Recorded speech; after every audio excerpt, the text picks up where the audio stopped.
तो आज हम लोग पढ़ेंगे rules for debit and credit. Rules for debit and credit पढ़ने से पहले ये देखते हैं कि अकाउंट्स को कितने भाग में बांटा गया है।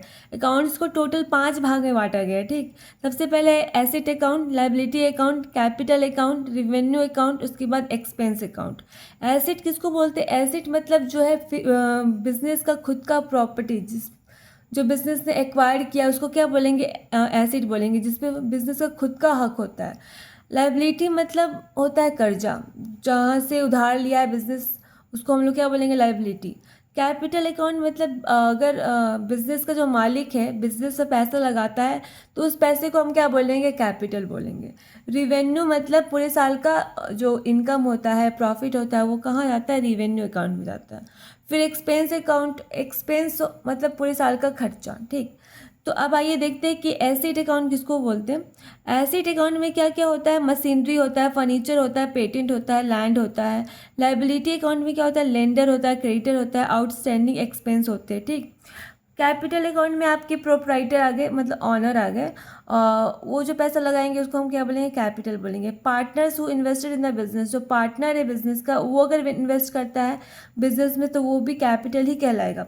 रिवेन्यू कार्ड अकाउंट क्या होता है? उसमें क्या क्या आएंगे? सेल्स करने के बाद जो पैसे आएंगे वो रिवेन्यू में, डिस्काउंट रिसीव हुए वो पैसे रिवेन्यू कहलाएंगे, उसके बाद इनकम रिसीव्ड हुआ वो भी रिवेन्यू में जाएंगे, और बैड डेट रिकवर हो गया वो भी रिवेन्यू में जाएंगे। एक्सपेंस अकाउंट में क्या आएगा? परचेज जो कर रहे हैं वो हमारा खर्चा है, वेजेस को पे कर रहे हैं वो भी खर्चा है, डेप्रिसिएशन भी हमारा क्या है? खर्चा है, रेंट पे कर रहे हैं वो भी हमारा खर्चा है, डिस्काउंट अलाउ कर रहे हैं ये भी हमारा खर्चा ही है। अब आइए समझते हैं कि rule of debit and credit क्या है। इसके देख, यहाँ पे 3 कॉलम है। एक में है टाइप ऑफ अकाउंट्स, फिर डेबिटेड, उसके बाद क्रेडिटेड। टाइप ऑफ अकाउंट में 5 टाइप के अकाउंट होते हैं। पहला है एसेट। अब एसेट जो है इंक्रीज करेगा तो कहाँ जाता है? डेबिट के कॉलम में, और अगर वही डिक्रीज करता है तो वो क्रेडिट में जाता है। फिर लायबिलिटी जो है अगर डिक्रीज करता है तो डेबिट में जाएगा, और इंक्रीज करेगा तो क्या कहाँ जाएगा? क्रेडिट में जाएगा। कैपिटल जो है अगर डिक्रीज करेगा तो डेबिट में जाएगा, और इंक्रीज करेगा तो क्रेडिट में जाएगा। रिवेन्यू जो है डिक्रीज करेगा तो डेबिट में जाएगा, और इंक्रीज करेगा तो क्रेडिट में जाएगा। और एक्सपेंसेस जो होता है वो हमारा अगर इंक्रीज करेगा तो डेबिट में जाएगा, और डिक्रीज करेगा तो क्रेडिट में जाएगा। ठीक, तो ये था हमारा rule for debit and credit. उम्मीद है कि आपको समझ में आया होगा।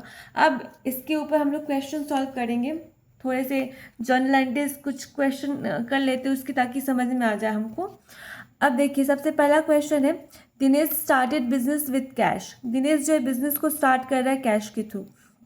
कैश कितना? 5 लाख। तो दिनेश जो बिजनेस को स्टार्ट कर रहा है, इसमें जो है अकाउंट कितने इन्वॉल्व है? सबसे पहले हमारा कैश और कैपिटल। कैश हमारा दिख रहा है, और जो है अगर बिजनेस से पैसा आ रहा है तो वो हमारा कैपिटल जो है बिजनेस के लिए क्या हो गया? कैपिटल हो गया। ये कैश हमारा क्या है? एसेट है। अब एसेट आ रहा है बिजनेस में, तो देखिए यहाँ पे एसेट अगर बिजनेस में आ रहा है, यहाँ पे इस कॉलम में देखिएगा किस तरीके से जो हमारा ये बनता है जर्नल एंट्री। तो ये अगर एसेट बिजनेस में आ रहा है तो हमारा बिजनेस में आ रहा है तो क्या हो रहा है? इंक्रीज हो रहा है। और एसेट का इंक्रीज होना क्या कहलाता है? डेबिट कहलाता है। अगर एसेट इंक्रीज होगा तो कहाँ होगा? डेबिट में। तो कैश अकाउंट करके हम क्या लिख देंगे? डेबिट में लिख देंगे 5 लाख। अब जो है अगर बिजनेस में पैसा आ रहा है तो हमारे बिजनेस के कैपिटल को क्या कर देगा? वो बढ़ा देगा।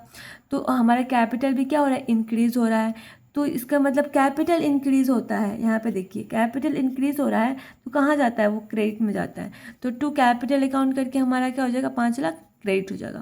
तो ये पहला क्वेश्चन सॉल्व हो गया। अब हमारा दूसरा क्वेश्चन देखिए। दूसरा क्वेश्चन क्या बोल रहा है कि purchase goods from Mahesh 30,000। Goods को परचेज कर रहे हैं, इसका मतलब ये हमारा क्या हो गया? खर्चा हो गया। और फ्रॉम महेश, तो यहाँ पे देखिए इसमें कौन से 2 अकाउंट इन्वॉल्व है? तो हमारा परचेज हो रहा है, ये क्या है? हमारा एक्सपेंस है।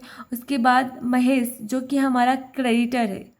क्या है? क्रेडिटर, जिससे हम गुड्स को उधार में लिए हैं, तो क्या क्या हो जाएगा? हमारा क्रेडिटर हो जाएगा। ठीक है, तो इससे हमारा लायबिलिटी क्या हो गया? बढ़ गया। अब हमारा खर्चा भी बढ़ रहा है, हमारा लायबिलिटी भी बढ़ रहा है। तो यहाँ पे देखिए अगर हमारा एक्सपेंसेस बढ़ता है तो कहाँ जाता है? डेबिट। मतलब परचेज अकाउंट डेबिट कहाँ चल जाएगा? मतलब डेबिट हो जाएगा 30,000 से। उसके बाद अगर हमारा लाइबिलिटी बढ़ता है तो कहाँ जाता है, क्रेडिट में। तो टू महेश अकाउंट करके 30,000 क्रेडिट में लिख देंगे।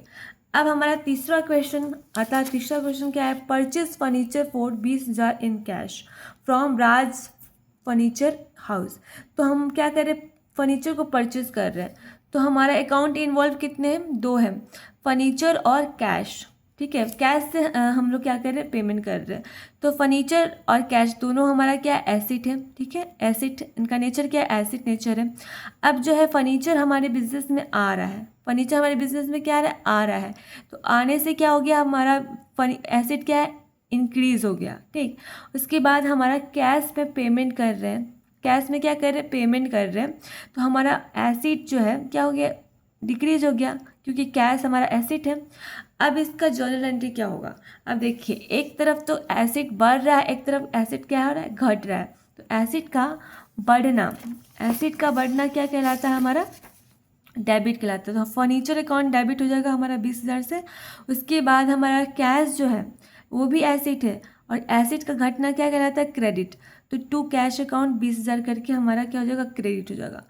अब हमारा आता है चौथा क्वेश्चन। चौथा क्वेश्चन क्या है, sold goods to Shyam on credit ₹40,000।